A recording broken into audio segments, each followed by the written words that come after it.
Indonesia dapat kabar baik. S&P baru saja mengumumkan bahwa rating Indonesia tetap di triple B dan outlook-nya tetap di stabil. Ini adalah hal yang menggembirakan karena langsung disambut pasar. Pada saat itu, saat pengumuman, harga saham langsung melonjak 1,9% di hari itu. Kenapa ini berita baik? Ayo kita bahas. Oke, S&P melihat bahwa kredibilitas fiskal dari pemerintah Indonesia masih tetap terjaga. Salah satunya kalau yang kita lihat ya dari pengumumannya itu bahwa penerimaan negara ini jauh melampaui rata-rata pertumbuhan belanja.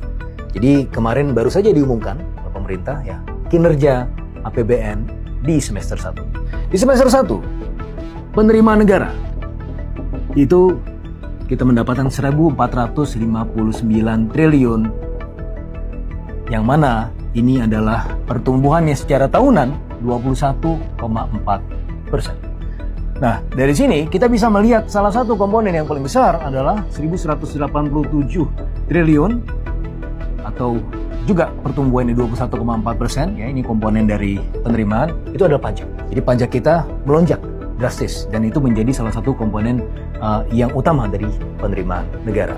Penerimaan perpajakan. Nah, secara khusus untuk pajaknya saja, jadi penerimaan perpajakan itu ada pajak ya dan ada juga yang lain-lain, ada bea cukai dan seterusnya. Untuk pajaknya saja itu 1.035 triliun rupiah, yang mana ini tumbuh 24,6%.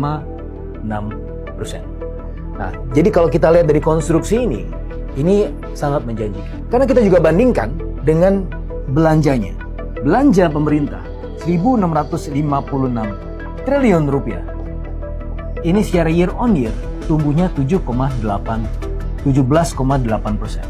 Nah, kalau kita bandingkan sesuai dengan laporan S&P kemarin bahwa penerimaan negara jauh melampaui dalam sisi growth-nya dari belanjanya. Jadi ini adalah suatu hal yang kredibel dan bisa menjanjikan fondasi ekonomi yang jauh lebih sustainable di jangka panjang. Itu kata S&P.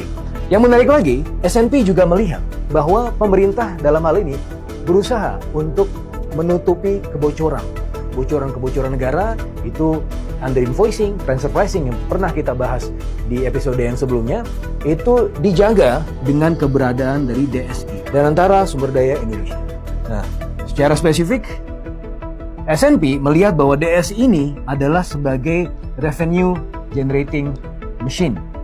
Karena apa? Dia menutupi atau mencoba mencarikan solusi dari kekayaan negara yang hilang akibat dari tren transfer pricing dan juga under invoicing. Nah, dari perhitungan saya, kalau kita bicara DSI ini, dengan menggunakan metode econometrics ya, factor autoregression, impulse response function, ditriangulasi dengan computable general equilibrium, maka dalam konteks ini penerimaan negara itu baseline-nya bisa naik di tahun ini dan tahun depan kalau ini in place ya, dan kita tahu bahwa ini akan diberlakukan secara full itu mulai awal tahun depan di tahun 2027.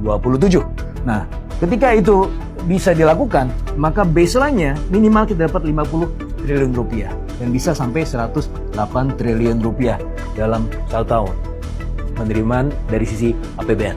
Nah, ini menarik karena ini disebut secara spesifik oleh S&P dalam laporannya. Dan dari laporan itu lagi kita juga melihat bahwa S&P juga melihat bahwa hilirisasi yang dilakukan oleh pemerintah Indonesia juga merupakan salah satu kontributor penting untuk meningkatkan penerimaan negara. Ya, sebagaimana yang bisa kita lihat juga ya, dari sisi penerimaan untuk sektor migas dan non-migas itu juga meningkat secara cukup signifikan.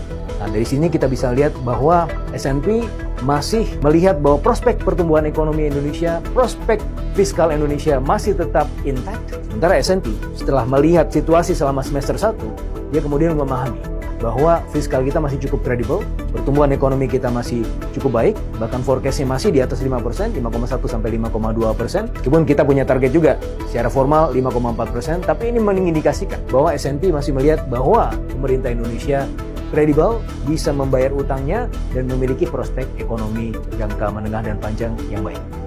Itu dari kami. Sampai ketemu di episode berikutnya.